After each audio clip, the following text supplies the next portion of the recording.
Photoshop basic tutorial সিরিজের আজকের ভিডিওতে আমি crop tool, perspective crop tool, slice select tool এই চারটা টুল নিয়ে বিস্তারিত আলোচনা করব।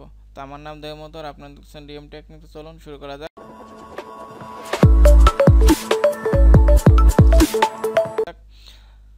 তো ক্রপ টুল এবং পার্সপেক্টিভ ক্রপ টুল এই টুল দুটো দিয়ে আপনার ইমেজ কাটা হয়। তো এই দুটো টুল আপনার ফটোশপে খুবই ব্যবহৃত হয়। তো প্রথমে ক্রপ টুল নিয়ে আলোচনা করি। ক্রপ টুল নিয়ে যখনই কাজ করব তখন আপনার এই অপশনগুলোর দিকে খেয়াল রাখতে হবে। দেখেন এখানে কি আছে, আনকনস্ট্যান্ট। এটা যদি সিলেক্ট থাকে, এটা থাকা অবস্থায় আপনি আপনার ইচ্ছা মতো এটাকে দেখেন এই যে সাইডে উপরে নিচে সব জায়গায় আপনার খুশি মতো এটাকে দিয়ে এরপর আপনি ইন্টার প্রেস করলে আপনার এটা কেটে যাবে। কিন্তু যখন কোনো আপনি ইমেজ প্রিন্ট আউট দেবেন তখন যদি আপনার রেশিও না দিয়ে ক্রপ করেন তাহলে কি হবে, তাহলে দেখবেন আপনার ফেসটা লম্বা হয়ে যাবে বা ছোট হয়ে যাবে, মানে ছবিটা নষ্ট হয়ে যাবে। তো রেশিও জিনিসটা কি, রেশিও হচ্ছে আপনার যখন একটা বাড়াবেন সাথে অন্যান্য দিকটাও রেশিও অনুযায়ী বাড়বে। যেমন আপনার ধরেন আপনি একটা ছবির দৈর্ঘ্যটা বাড়াইলেন কিন্তু প্রস্থ সে আগের মতোই থাকলো, তাহলে কী হবে, অনেক লম্বা হয়ে যাবে, ছবিটা নষ্ট হয়ে যাবে। আর যখন রেশিও দেবেন তখন ওই দৈর্ঘ্যটা বাড়ানোর সাথে সাথে ওর রেশিও অনুযায়ী আপনার প্রস্থটাও বাড়বে এবং ছবিটা সুন্দর থাকবে। এখানে দেখেন কিছু, এই যে যেমন এখানে আপনি ধরেন 4/5 দিলেন, তাহলে এটা এখন যখন আপনি দেবেন দেখেন আর অটোমেটিকলি রেশিও অনুযায়ী এটা ক্রপ হইতেছে। এরপর যখন এটা প্রিন্টার দেবেন খুব সুন্দর হবে। সো অবশ্যই আপনার রেশিও অনুযায়ী প্রিন্টার দেবেন। এরপর আপনার দেখেন এখানে আপনার ধরেন আপনি আপনার নিজের ইচ্ছা মতো দেবেন যে আপনার রেশিওর দরকার নেই, সেক্ষেত্রে আপনি এখানে আপনার 2-3 আপনার খুশি মতো একটা মাপ দেবেন। এরপর আপনি ড্রোন ক্রপ, এখানে আপনার অবশ্যই আনকনস্ট্যান্ট দেবেন। এরপর এখানে ধরেন দিলেন 4, এখানে দিলেন আপনার 3। এরপর আপনি এখানে ইন্টার দেবেন, তাহলে কিন্তু আপনার ওই মাপ অনুযায়ী কেটে যাবে।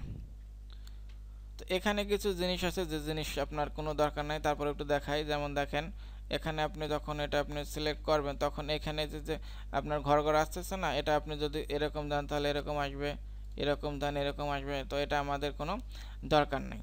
এরপর আপনার এখানে আছে যেমন শো ক্রপড এরিয়া, এটা যদি দেন টিক দিয়ে দেন তাহলে যে বাইরের জায়গাটা দেখাবে, না হলে দেখাবে না। এই আর কি।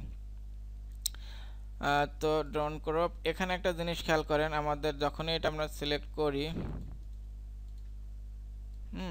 তখন কিন্তু যে সাইডে যখন যায় তখন কিন্তু যে একটা চিহ্ন হচ্ছে বাঁকার মতো, এটা দ্বারা মূলত এভাবে ঘোরানো যায়, ঘুরিয়ে আপনার কাটা যায়, এই জন্য এটা আর কি। এরপর আসি আমরা আপনার পার্সপেক্টিভ ক্রপ টুল। এটা মূলত আপনার যে ছবিগুলো এই যে দেখেন বাঁকা থাকে সেই ছবিগুলো কাটার জন্য। ক্রপ টুল দিয়ে কিন্তু বাঁকা ছবি কাটা যায় না। যেমন দেখেন এখানে দেবেন না, এখানে এখানে এখানে, এরপর আপনি ইন্টারে ক্লিক করবেন, এটা কেটে যাবে। বাকি সব সিস্টেম আপনার এক, শুধু বাঁকা ছবিটাকে এভাবে আপনার কাটতে পারবেন, এই আর কি। এরপর আমরা আসি আপনার স্লাইস টুল। স্লাইস টুল দিয়ে কী করে, স্লাইস টুল দিয়ে মূলত আপনার ধরেন যখন অনেক বড় বড় ব্যানার প্রিন্ট করা হয় তখন যদি আপনার সেটা যদি অনেক বড় হয়, মানে অনেক বড় একটা পিকচার যদি হয় তখন সেটা একবারে প্রিন্ট আউট না দিয়ে একবারে প্রিন্ট আউট দিতে যদি অসুবিধা হয় বা সেরকম প্রিন্টার যদি আপনার না থাকে তখন আপনি কি করবেন, একটা ইমেজে ধরেন 4টা ভাগ করলেন, ওই একটা ভাগ প্রিন্ট দেবেন, এরপর 4টাকে একসাথে জোড়াই দেওয়া হয়।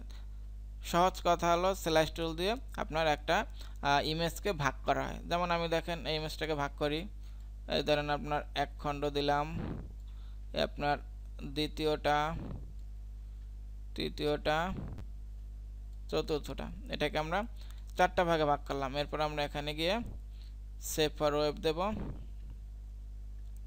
এর সাইজটা অনেক বড়। এরপর আমরা দেখি সেভ করি কি হয়, কয়টা ভাগ হচ্ছে সেটা একটু আমরা দেখি। এখন চলে যাই যে এখানে কি হলো দেখি।